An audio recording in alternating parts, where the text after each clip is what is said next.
스마트 러닝 인사이드 포럼 2021 2부가 시작되었습니다. 자, 2부에서도 여러분과 함께 할 진행자 이민영입니다. 두 번째 세션, 코로나19 시대 생존 전략을 듣다에서는 미국의 기업교육 전문가 세 분을 모시고 기업교육 분야에서 디지털 트랜스포메이션이 어떻게 변화되고 비대면 교육 효과성을 높이기 위해 어떤 방법이 있을지 온라인 인터뷰를 통해서 견해를 들어보겠습니다. 자, 그리고 유밥과 함께하고 있는 다양한 고객사와 함께 스마트 러닝 서비스를 통한 성과 향상에 생생한 이야기가 준비되어 있습니다. 댓글창도 준비를 해두었는데요. 다양한 질문 주시면 답변해 드리도록 하겠습니다. 혹시 외부로 시청 중이신 분들은 댓글창이 보이지 않을 수 있는데요. 유튜브 채널에서 실시간 댓글창 확인 부탁드리겠습니다. 코로나19로 인한 뉴 노멀 시대. 뉴 노멀 시대에는 과거의 규칙 속에 멈춰 있기보다 우리 스스로 변화를 주도하고 새로운 환경을 만들어가는 능력을 키워야 한다고 생각합니다. 자, 특히 교육의 방식, 방법의 변화에 대한 적응이 필요하게 되었죠. 자, 이러한 환경에서 디지털 트랜스포메이션이 빠르게 진행된다면 우리는 어떻게 대처를 해야 되고 또 이미 성큼 다가온 언택트 시대의 기업 교육은 어떤 모습으로 생존 전략을 짜야 할까요? 전문가 교수님 세 분과 인터뷰를 통해서 구체적인 솔루션에 대해 이야기해 보도록 하겠습니다. 안녕하십니까, 교수님. 웨스트 플로리다 대학의 김민경 교수님부터 소개 부탁드리겠습니다. 안녕하세요. 웨스트 플로리다 대학에서 교육공학을 가르치고 있는 김민경입니다. 저는 지난 수년간 IBM에서 컨설턴트로 근무하며 여러 산업에 걸쳐 교육 과정 개발과 인적자원 관리 컨설팅을 수행하였고요. 현재는 어떻게 하면 학습자 중심으로 교육의 패러다임을 변화시킬 수 있을까? 또 어떻게 하면 개인에게 꼭 맞는 맞춤형 학습 환경을 구현할 수 있을까에 대한 교수 설계 이론을 연구하고 있습니다. 네, 반갑습니다, 교수님. 다음은 텍사스 A&M 윤승원 교수님 부탁드리겠습니다. 안녕하십니까. 텍사스 A&M 커머스 대학교 고등교육 및 교육공학과의 교수 윤승원입니다. 저는 학과에서 박사과정 주임 교수로 일하고 있고 현재 HRD의 대표적 저널 중 하나인 Human Resource Development Quarterly의 부편집장으로 일을 하고 있고 미국 남부대학 평가기관의 평가위원으로 일하고 있습니다. 한국과는 데이터 분석에 대해서 자주 강연과 자문을 하고 있고요. 이렇게 여러분들을 만나게 되어 반갑습니다. 네, 다음은 서든 일리노이 주립대학의 한희영 교수님이십니다. 안녕하세요. 저는 서든 일리노이 유니버시티 의과대학에 재직 중인 한희영 교수라고 합니다. 네, 교수님 반갑습니다. 요즘 코로나19 때문에 장기적인 경기 침체를 우려하고 있죠. 자, 이러한 경제 전망이 기업 교육에 어떤 영향을 미친다고 생각을 하시는지요? 뉴 노멀 시대라고 하죠. 어제는 답이었던 것이 내일은 답이 아닐 수도 있고 지금 하고 있는 일이 몇 년 후에는 존재하지 않는 직종이 될 수도 있습니다. 과거에는 존재하지 않았던 플랫폼 비즈니스라는 개념이 급부상하였고 사회 연결망 서비스와 함께 이제는 우리 생활의 너무나 자연스러운 일부가 되어버렸죠. 이제는 누군가 정해놓은 과거의 규칙 속에서 그것을 열심히 빨리 쫓아가서 잘할 수 있는 시대는 지나갔습니다.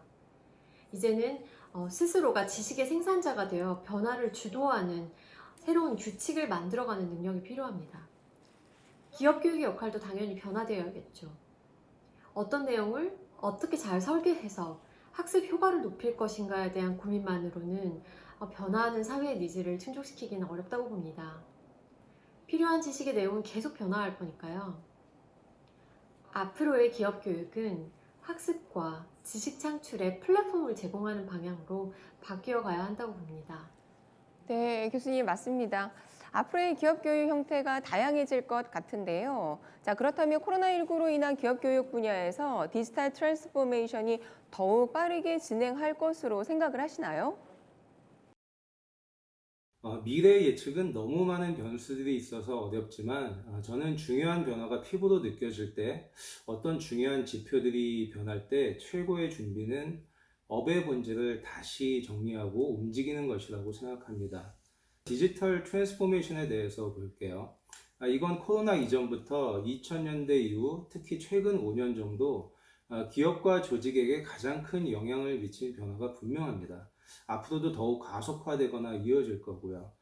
조직 경쟁력의 원천이 예전에는 효율성, 안정성, 스케일 역량에 기반했는데 이제는 혁신과 변화 능력, 외부에 대응하는 능력, 혹은 개별화의 능력으로 바뀌었습니다. 여기엔 탤런트, 즉 조직의 인재들과 데이터를 활용한 다양한 가치 사슬들이나 프로세스들의 혁신이 있습니다.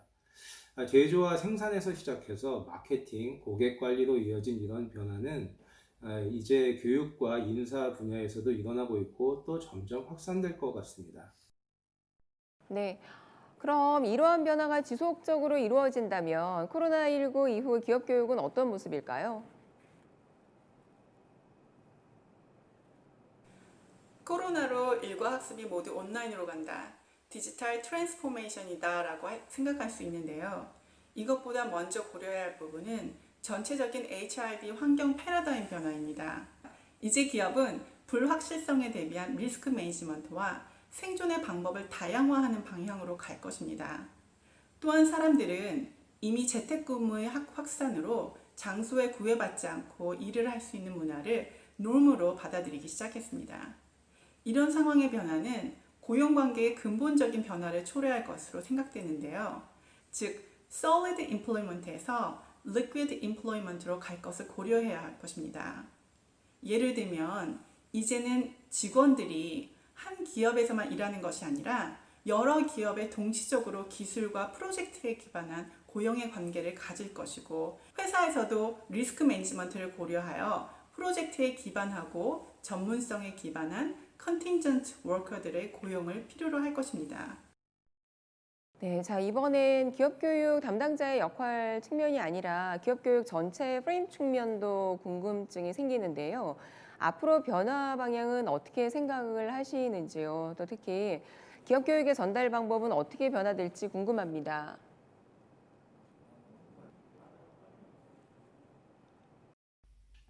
제도적 관점에서 교육의 전달 방식과 평가 방식의 변화를 살펴보기 전에 먼저 바람직한 전체적 프레임을 한번 짚고 넘어가는 게 좋을 것 같아요. 기업의 모든 교육과 학습은 스마트 조직을 만들어가기 위해서죠. 스마트 조직은 지식과 스킬, 역량이 빠르게 생성되고 움직이는 조직을 말합니다. 저는 이런 조직들이 교육의 전달에는 스마트 러닝을, 평가 영역에서는 데이터 애널리틱스를 적극적으로 조직 프로세스에 적용하고 바꿔가는 모습을 봅니다. 신입사원 교육, 온보딩 교육, 직무 교육, 승진자 교육, 커리어와 직무 전환을 위한 리스킬링이나 업스킬링 교육 등 다양한 영역에서 교육의 필요성과 중요성은 변하지 않을 거예요. 하지만 전달 방식은 꾸준히 변화가 있을 거고요. 면대면과 집체교육 중심에서 점차 학습자 주도로 교육이 바뀌고 있고, 또 코칭이나 커뮤니티 활동 같은 모형식 학습들이 늘고 있고요. 그리고 스마트폰을 이용해서 사용자가 컨텐츠를 만들고 공유하는 스마트 러닝이 확산되고 있는데요. 저는 백엔드의 알고리즘과 데이터 분석 기술이 계속 발전해서 스마트 러닝의 모습도 학습자의 인터랙티비티가 계속 향상되는 방향으로 전달 방법이 계속 변해갈 거라고 생각합니다. 네. 스마트 러닝과 데이터 애널리틱스의 결합이 교육 전체 프레임을 변화시키고 있네요. 자, 그럼 기업 교육의 평가 방법은 어떻게 변화를 할까요?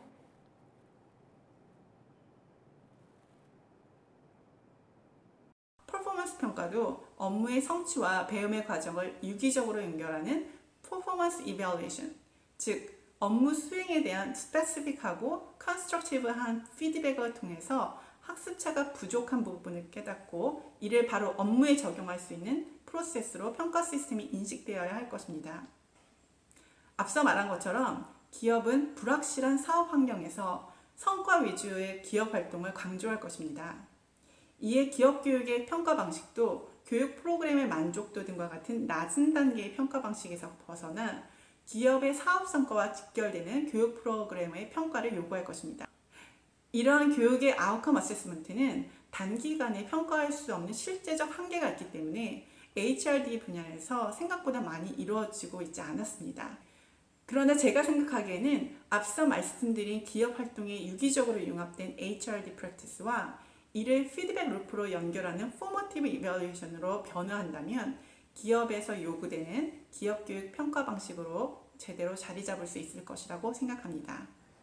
네, 이번에는 코로나19로 인한 온라인 교육 활성화에 대해서 여쭤보고 싶습니다. 현재 오프라인 교육의 형태나 규모가 변화하거나 줄어들 것으로 예상을 하고 있는데요. 자, 이러한 전제하에서 오프라인 교육이 어떠한 방향으로 변화를 해야 한다고 생각을 하시는지요? 미국에서는 최근 몇 년 사이 온라인 수업 혹은 온라인 학위 프로그램을 런치하는 대학들이 더욱 많이 늘어나고 있는데요. 코로나19 이전까지만도 단순히 트렌드 정도로 받아들였죠. 하지만 이제는 온라인 수업은 무조건 가야 하는 방향이 되어버렸습니다. 오프라인이냐, 온라인이냐 하는 형식보다 더 중요한 것은 그 학습 과정이 어떤 목적으로 어떻게 설계되느냐입니다. 이미 기업 교육은 스마트 러닝이라는 플랫폼을 통해서 언제든지 원하는 학습을 진행할 수 있도록 환경을 제공하고 있습니다. 5분에서 7분 정도의 짧은 마이크로 러닝을 활용해서 아침 출근길에 자기계발 학습을 하고 또 새로운 업무가 주어지면 얼른 검색해서 재빨리 지식을 습득합니다. 하지만 관련 지식을 습득했다고 하는 것은 주어진 과업을 수행할 준비가 되었다는 의미지 그것이 바로 업무 성과 향상으로 이어진다는 보장은 없습니다. 학습한 지식이 업무와 합쳐지는 부분이 있어야 합니다. 이런 관점에서 블렌디드 플립 러닝은 습득한 지식을 업무에 녹여서 가치를 만들어내는 기회를 제공할 수 있는 방향으로 설계되어야 한다고 봅니다. 학습 과정에서 문제 해결을 위해 깊이 있게 통찰하고 또 시행착오를 경험해보고 비판적 사고를 통해 새로운 스토리, 새로운 규칙을 함께 만들어내는 활동이 수반되어야 합니다. 자, 학습 방법이 블렌디드와 플립 러닝의 형태를 많이 보이고 있네요. 자, 이것에 대해서 조금만 더 설명해 주실 수 있을까요? 저는 오프라인 교육의 변화를 위해서 미국 기업과 대학들의 예를 들고 싶습니다. 지금은 성장 속도가 줄었지만 미국은 최근 몇 년 전까지만 하더라도 면대면 교육은 줄거나 보합세를 보인 반면 온라인 교육은 두 자리 숫자의 성장을 10년도 넘게 경험했습니다. 이유는 간단합니다. 면대면에 접근이 어려운 상황, 컨텐츠를 빨리 만들고 바꿔야 할 때, 아니면 자신에게 맞는 학습 페이스가 필요할 때, 그리고 스케일링 측면에서 비대면이 훨씬 강점을 갖고 있기 때문이죠. 게다가 컨텐츠를 개발하고 전달하고 공유하는 기술들이 빠르게 발전해 왔기 때문에 비대면의 선택지는 계속해서 커질 겁니다. 하지만 비대면이 늘 우세한 건 아니죠. 기존의 것을 버리기는 어렵고 또 새로운 방법을 더할수록 관리의 비용도 늘어날 수 있습니다. 오프라인 교육은 잘 설계된 학습 경험과 네트워킹 효과 말고도 익숙함, 지속성, 그리고 사내 전문 인력 양성 등의 다양한 강점들이 있습니다. 온라인과 오프라인을 양립하는 선택이라고 보기보다 장단점을 보완할 수 있는 선택지, 혼합의 비율이나 순서의 배열을 창의적으로 할 수 있는 선택지로 바라보는 게 좋은 것 같습니다. 블렌디드나 하이브리드 러닝, 플립 러닝은 이런 배합이나 장점을 살린 형태라고 볼 수 있을 것 같고요. 앞으로 오프라인의 최소화를 생각을 해볼 수도 있겠지만 학습 효과와 다양한 가치 창출 측면에서 오프라인의 최적화, 아니면 비용과 효과를 반영한 비대면으로의 점진적 대체, 그리고 비대면과의 혼합이나 배합을 조절해가는 것이 저는 오프라인의 미래를 위해서 바람직하다고 생각합니다. 네, 그렇다면 마지막으로 학습자의 입장에서 비대면 교육의 효과성을 높이기 위한 동기부여 방법으로는 어떤 것들이 있을까요? 비대면 학습과 재택근무의 방식이 생각보다 오래 지속될 것이라고 사람들은 얘기하고 있습니다. 직원들이 버추얼상으로 학습을 하거나 일터가 아닌 다른 장소에서 일을 할 수 있다는 것은 고용자 입장에서는 주어진 학습과 일에 얼마나 직원들이 인게이지먼트를 할 것인가에 대한 의구심을 갖게 됩니다. 이러한 이유로 기업의 입장에서는 어떻게 그들을 동기부여할까 고민하는데요. 여러 가지 방식을 다각적으로 생각할 수 있겠지만 첫째로 우선 기업은 직원들 개인의 밸류가 기업의 코어 밸류에 어태치먼트 할 수 있도록 shared value 시스템을 형성하는 데 노력해야 할 것입니다. 이를 위해서 직속 상사들은 직원들 개개인에 대하여 알아가는 데 노력해야 합니다. 직원들은 어떤 커리어고를 갖고 있는지, 일과 삶의 병행은 잘 이루어지는지, 일터에서 성취감과 행복감을 누리는지 등에 대한 대화를 지속적으로 유지해야 합니다. 이러한 인간으로서의 관심과 지속적인 대화는 직원들이 일이나 교육 프로그램을 회사라는 공적인 측면을 벗어나 개인의 유의미한 삶의 일부 또는 가치 형성으로 여길 때 내재적인 동기부여가 될 수 있습니다. 또 한 가지 고려할 수 있는 방식은 직원의 경력 개발에 대한 논의와 적용입니다. 기업은 직원들의 교육과 학습이 해당 기업의 효용 가치로만 생각할 수 있는데요. 직원, 학습자 입장에서는 개인의 경력 개발을 고려하여 의미 있는 가치가 있어야 합니다. 기업과 직원이 개인의 경력 개발 니즈와 기업의 니즈를 투명하게 논의하고 협력적으로 적용하게 된다면 직원의 인게이지먼트는 효과적으로 높일 수 있다고 생각합니다. 네, 교수님 좋은 말씀 감사합니다. 앞으로 우리에게 어떠한 HRD 환경 패러다임 변화가 생길지 깊게 알아볼 수 있는 시간이었습니다. 마지막으로 한 말씀 좀 부탁드리겠습니다. 교육에 대한 그간의 제 생각과 고민을 일선에서 기업 교육을 이끌어가고 계신 많은 분들과 오늘 이렇게 공유할 수 있는 기회 주셔서 너무 감사드립니다. 앞으로도 우리 기업들이 각 분야에서 새로운 표준을 만들어가며 세계 시장을 선도해 갈 수 있도록 연구자로서 또 교육자로서 지속적으로 노력하고 공유드리겠습니다. 다들 건강하시고 응원합니다.